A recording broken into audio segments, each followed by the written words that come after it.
Hey Twin Nation, this is Josie Gleave. I'm a contributing writer to the website, but here today to introduce something a little different.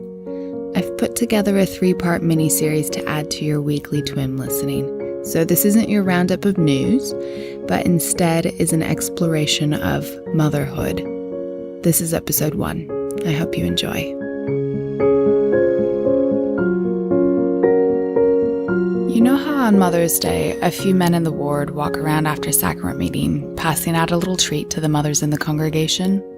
It's usually chocolate or something with flowers. Maybe not every ward does this, but I've seen it in Arizona, Sydney, and London, and I'd wager a bet Utah does it too. Every Mother's Day since I turned 18, I've been offered this treat. Sometimes I took it because church used to be 3 hours and I'd get peckish. Sometimes I'd tell them no thanks. I'm not a mother. I never meant for this to be awkward or to put some poor guy in the position of offering the chocolate to me anyway for the sake of inclusivity. It just was a fact. I do not have children. In Relief Society lessons and general conference talks, leaders have addressed motherhood as a calling for all women, whether or not they have children. In 2001, Sherry Dew gave a talk entitled, "Are We Not All Mothers?" She said this: "Motherhood is more than bearing children, though it certainly is that.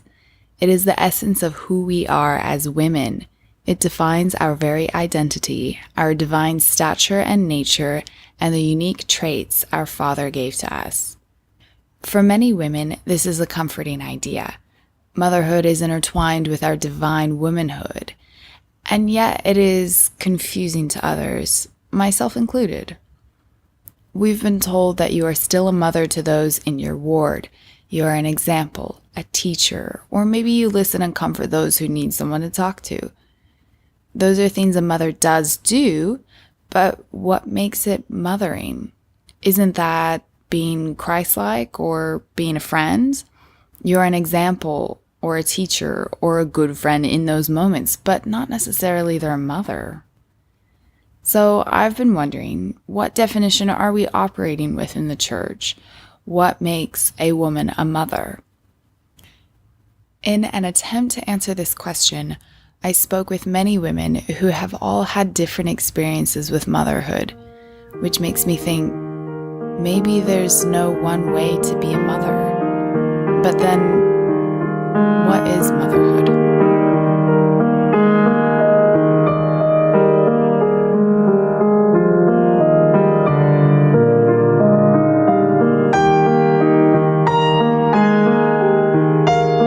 Maureen likes to say she's a true breed Kenyan. Her family roots go back for generations in the country. She moved to Australia for university to become a doctor, and there she met her husband, Chris, a fellow medical student. Maureen worked as a CMO, a career medical officer, in a private hospital before starting a family. I really look up to Maureen. She's who I think of when I imagine what a supermom would look like. At least from the outside looking in, she's even-tempered, patient, and generous with her time. She's the mom who seems to have it all figured out. So I talked to her about my questions of what defines a mother.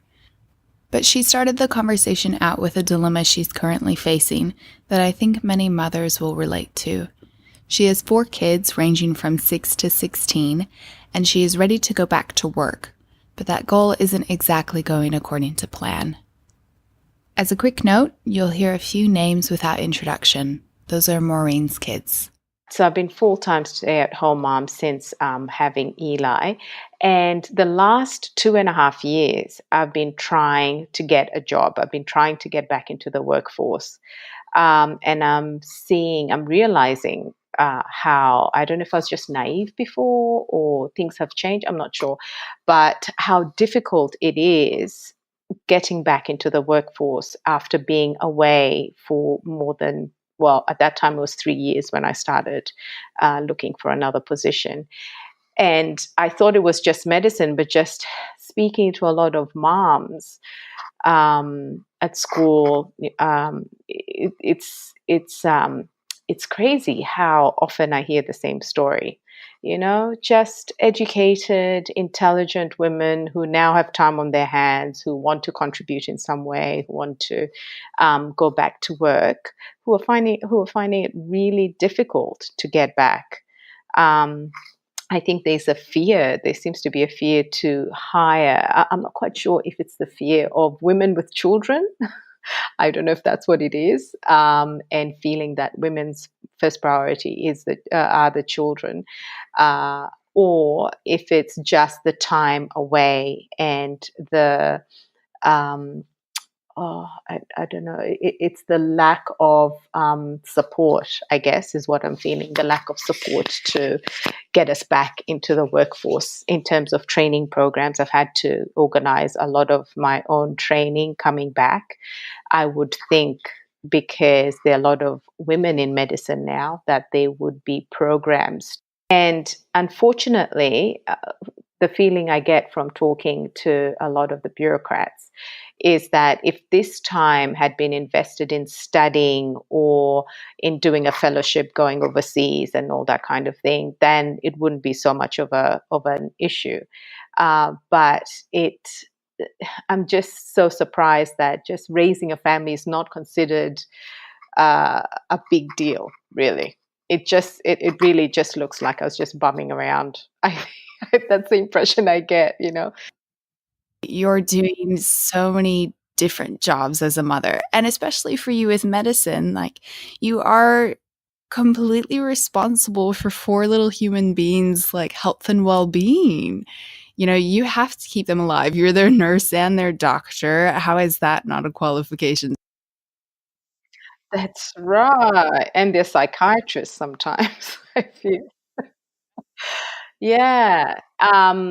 No, it's just not a very valued occupation. In fact, most of the time, it's not even really considered as an occupation, I feel, in the professional world, which is sad. I don't think we're in an age where we can have everything. And um, I think even just leaving work for a while, just not just from my peers, but even from some of my family, I got a lot of pushback because it's like, oh, well, you're an educated woman. These women fought for us to be able to go to work and support ourselves and have that security and be independent. But I don't believe that that's what they fought for. I believe what they fought for was for us to have a choice. And those choices change. So there was a time in my life, my choice was to stay home because my children needed me. And in fact, with the other girls, I always went back to work after about 6 months, but I've never been full time. Since I had Aruna, I have not worked full time. So that's just a choice that I made. And the 2 or 3 days a week was suiting me just fine because it meant that I didn't have casualties at home while I was working in casualty kind of thing. So that worked for me then. But now that Eli is full time at school, I feel like I've got a lot to contribute. And when they grow up and leave, there's a lot I feel that I can give. Did you always want to be a mother? I think so. I think so. More so when I joined the church. So everyone was really shocked when I got married. I got married quite early when I was 24. And as I mentioned earlier, I hadn't finished uni and my parents were horrified. But also quite surprised because I was always the one like, this is what I want to do. I had so many dreams for my life in terms of career and I would always say I'm not getting married a day before 30. I just did not understand why people would, and I always kind of saw, and this is probably a bit cultural, a bit of naivete as well. I'm not sure. Always saw marriage as some kind of prison because now you're with this person. Now you can't do anything. And it's since joining the church and learning more about the family and about our purpose here that I think my mind was changed slowly. until I got to the point where I thought, yeah, this is what I'm meant to do. This is my role. This is an important role. It's not everything, but it's definitely an important. It needs to play an important role in my life. This opportunity to become a mother. Um, One of the things that I've always noticed about you, and this is probably just an assumption from the outside looking in, but I've always been impressed that you never seem frazzled as a mother. Like, do you even stress? I am getting much better with that. Having had children, I realize now how they're here to challenge you and make you better. I have found I am more willing to improve for my children than I was for myself. And so I feel that with each child that I've had, I have been a better mom. And having teenagers, especially, and just learning to navigate that really tricky area, where you kind of feel like sometimes you're dealing with an adult, sometimes you're dealing with a child, and knowing which one you're dealing with at that particular moment, has been interesting. And Aruna, our firstborn, is quite a strong-minded girl, and she's really just been good for me to see how I need to let go and how I need to um, allow agency. That without agency, they cannot learn. I can't control everything. Um, they need to know they've got choices and their consequences, whether good or bad, depending on what choices they make. So yeah, so I don't know. I think my kids would disagree. I think they would say that I still get frazzled, but definitely not as much as before, and definitely I'm definitely not sweating the small things now. How did you learn to become that type of mother? It sounds very much like you're learning things on the go, and that kind of stresses me out. I maybe I relate a little bit more to your mother of that perfectionist attitude, and also feeling like I need to know how to do the job before I do it. I I think dispelling the myth of maternal instinct. I actually don't know if there's such a thing. I think maternal instinct is something you learn, not something you're born with. You can never learn to be a mom because each of your children is so different. And so I find the mom that Aruna needs is not the mom that Maya needs. The mom that Eli needs is not the mom that Imani needs. And then again, not only is it different according to the child, it's different according to the age. So you're like constantly having to change the way you do things and finding that one thing that worked before 2 years later will not have an impact or might even have a negative impact. So just being really present and listening and not trying to apply a like global solve to every problem, um, and just knowing the children. And you can't do that unless you spend time with them. How do you feel satisfaction as a mother? Whenever they show kindness, I feel like I get a window of what Heavenly Father feels when we are kind to each other, when we love our neighbor. When I see my children be kind to each other, this warmth that rises within me, I feel must be somewhat similar to what Heavenly Father feels. When He says we glorify Him, I feel glorified when my children make the right choices, when they think past themselves, when they do things that they didn't think they could do or other people told them they couldn't do. Um, when they think big, just outside the normal,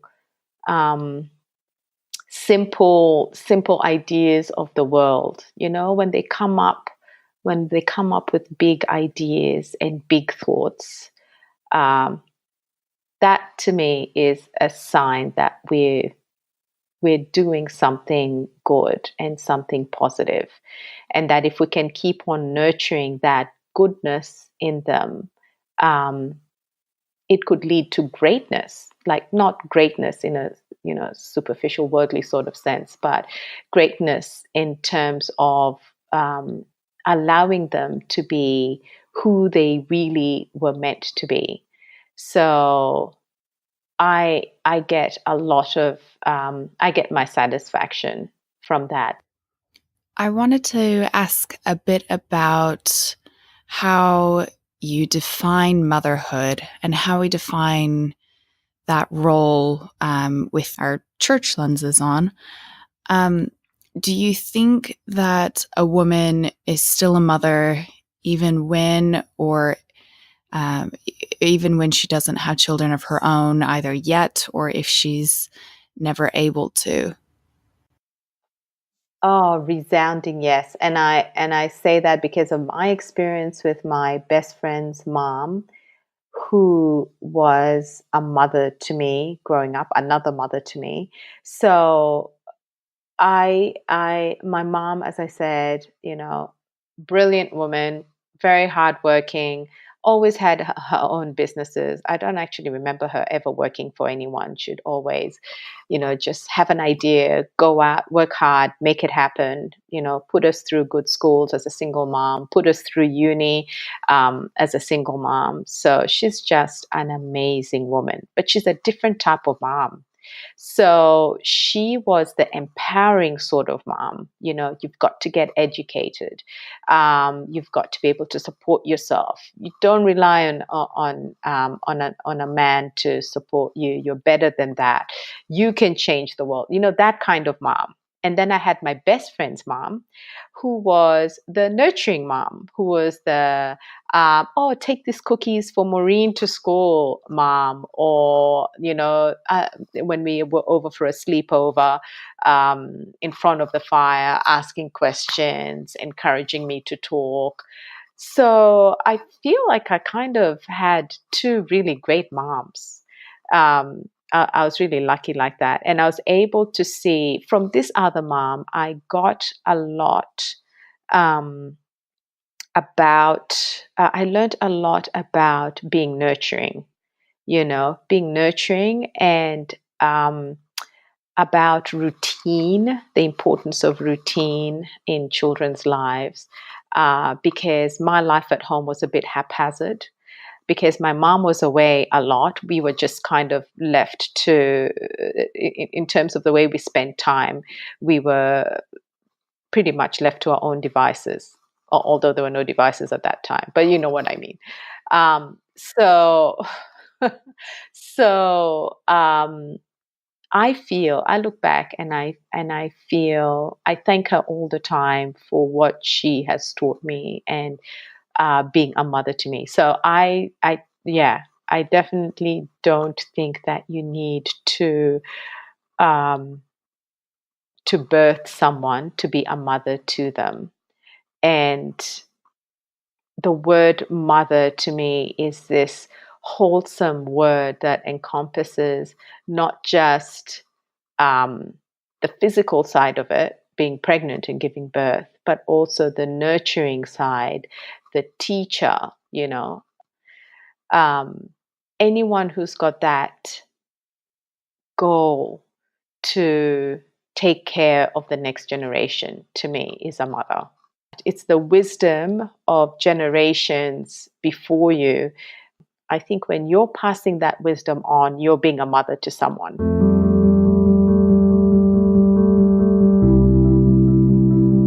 Passing on the wisdom of generations.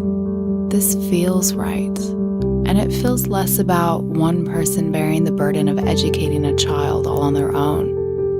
A mother has knowledge given to her from her mother and her mother's mother throughout time. Maureen is a pretty spontaneous mother, ready to change tactics at any moment. I think this is why she said you can never learn to be a mom. It's a job that's constantly changing. Is this what makes it so hard to define? It seems like so much of motherhood is about getting out of your own way, going back to the basics. Be a good person, love your kid. Is it that simple? I wanted to talk to someone who could help me understand how each motherhood experience really is different, because I know hers is different. Some people might even say tragic, and yet she exemplifies the love of a mother with grace and understanding. Sarah is originally from Taiwan. She moved to Australia for her master's degree in international law, with the intention of returning when she graduated. Instead, she met her husband, Joseph, at an institute activity, and she stayed. I started out my interview with Sarah by saying that she's a mother of 3. Sarah was quick to correct me and say she's actually a mother of 4. Her first pregnancy was a miscarriage. I did not know this. Miscarriages are more common than we may think, but they are often sad experiences endured in silence. This additional information adds to the part of Sarah's story that I do know and wanted her to share. Her second child, Christopher, was a very special guy. He was born with Down syndrome and several critical medical conditions. I knew him as a friend, a little boy who I sang to in nursery. He was usually barefoot, wearing dark trousers with suspenders and a white shirt for church. He loved all the songs I sang to him. Mostly, if you're happy and you know it, clap your hands, which we added extra verses to so the song wouldn't end. This is Sarah's story.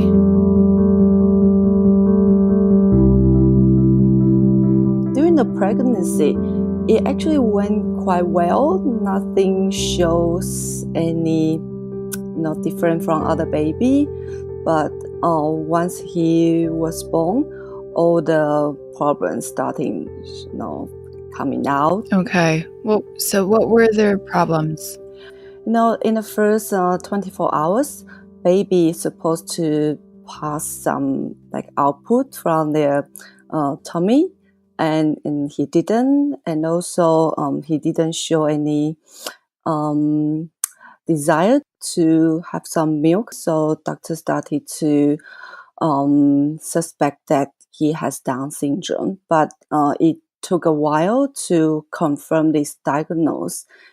On the 3rd day, Christopher was quickly transferred to ICU in the children's hospital because his temperature dropped very quickly. And when he was in ICU, he started vomiting lots of green stuff, and doctor not sure why. So it took long time and lots of tests, exam, and also biopsy to find the result that Christopher, in all his digestive system, the nerve of the digestive system are missing. So that means he cannot digest any food, not even water. How is he surviving? They actually gave him a special, they call it TPN. It's TPN. special man-made nutrition. Okay. The full name is Total Parental Nutrition. So they gave him through the vein. It's kind of injection, Okay. 24 hours a day. Yeah. So the injection keep running. Yeah, and we couldn't hold him in the first month's time.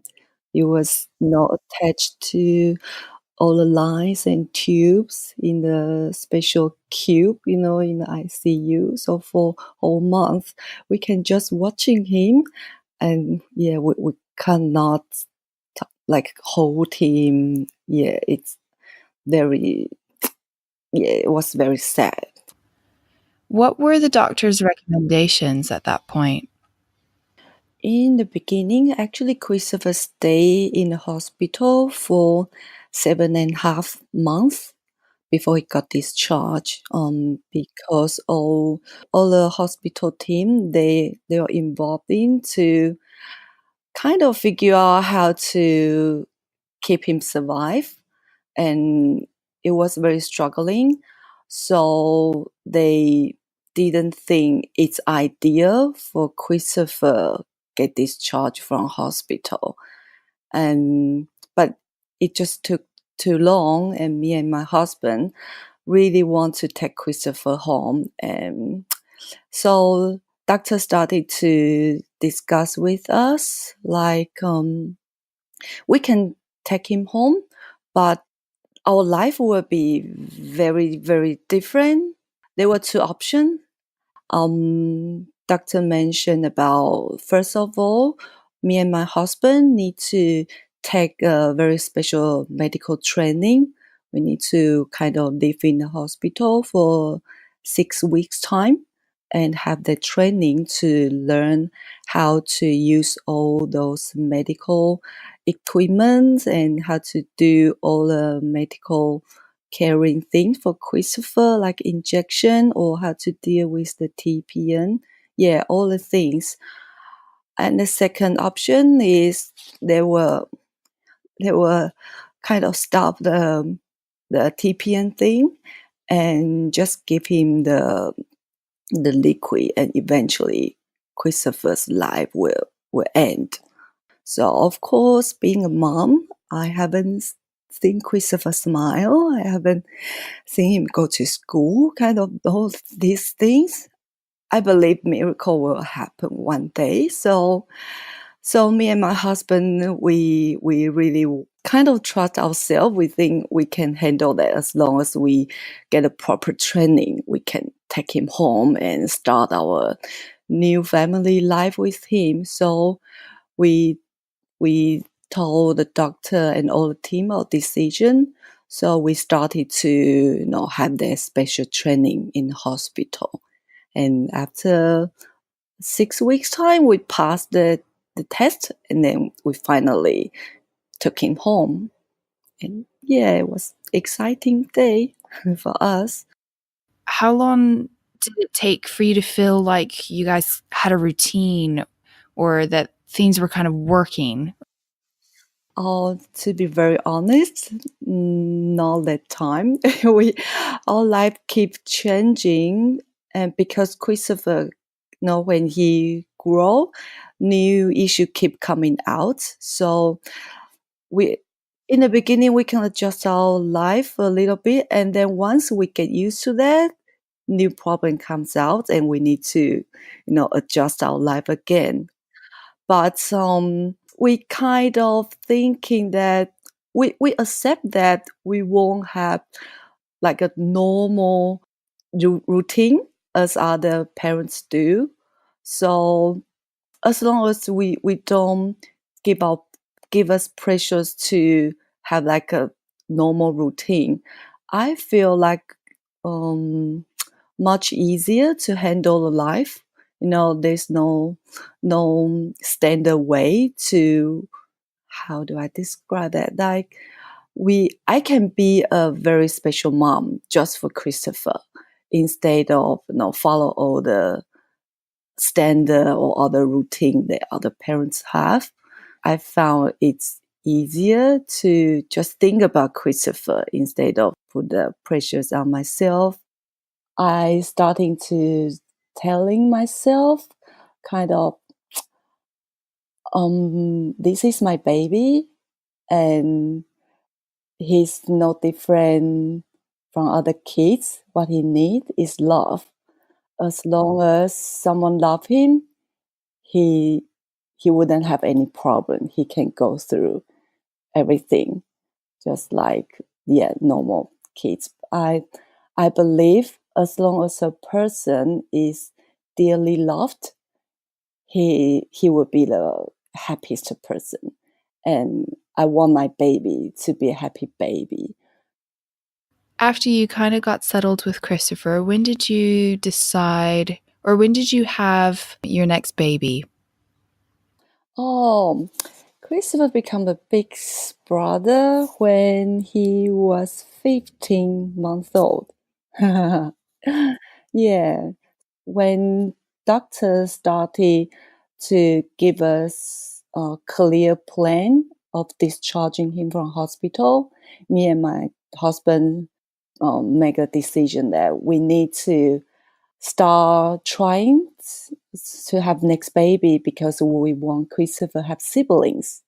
I think that's the best best thing to have siblings. When yeah, I personally grew up with three sisters, so for me, siblings are always the best companion for me during the grow up process. When once we start trying, very surprisingly and quickly, yeah, we got the new good news. How old was Christopher when he passed away?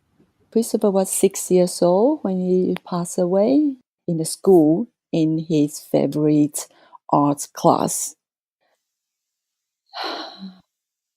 Yeah, he was doing some painting, and it happened very suddenly. You because in no, he looks just very normal as he even even the even in the morning or when we send him to the school bus, he waved to us and looked happy because he really loved school. Yeah, so yeah, there was no sign, so it was big shock for us when we received the news and well, yeah, so yeah, so he had 6 years life with us, and he passed away due to the clotting in his big vein in the lungs. So he stopped breathing very quickly, and his heart stopped beating. Yeah, he kind of passed away in probably less than 3 seconds. So no, good thing is no, there's no suffering. So, and he was doing his favorite thing. So, for me, it probably the best ending of his life. After he passed away, life getting way too quiet. We kind of need to adjust our life, to a very quiet and easy life. We, we're thinking, yeah, we need to have another kids. So yeah, so this year we had new baby.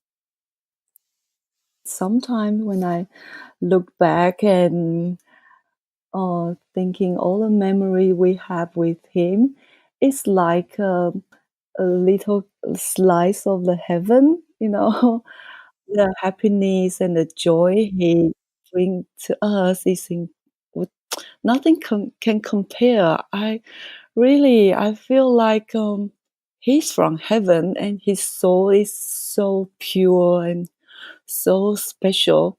He didn't need to do anything. Just I just need to watching him and then made me happy and made me smile. He's very sweet boy.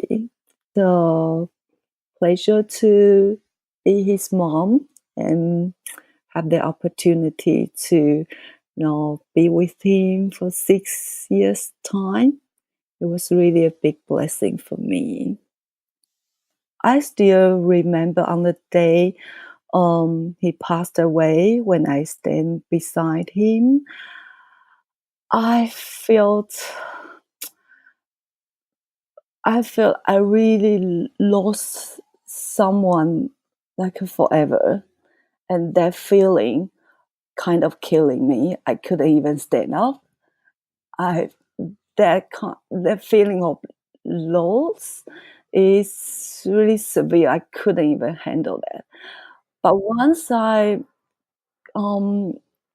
had a kind of voice in my heart and telling me that this is just a temporary separate. I will see him again. I will hold him again. And I will have fun with him again. I will see him smile again.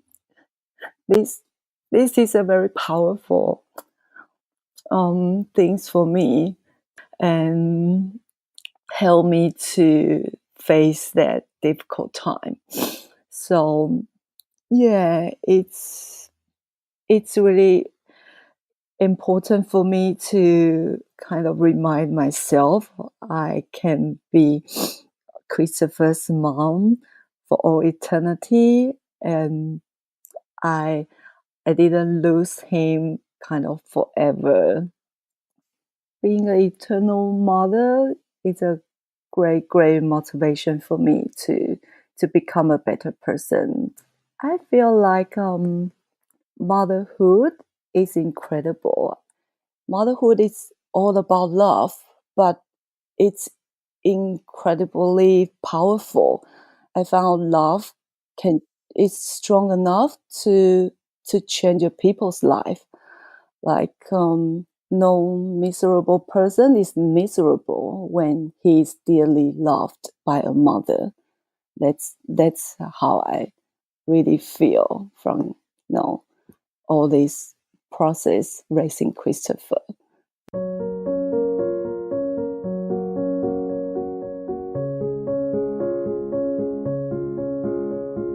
Sarah's motherhood is profound. She gave up any expectation of being what she thought a normal mom was supposed to be and decided she wouldn't let herself feel those pressures. She was just going to be the mother Christopher needed and now her 2 daughters need.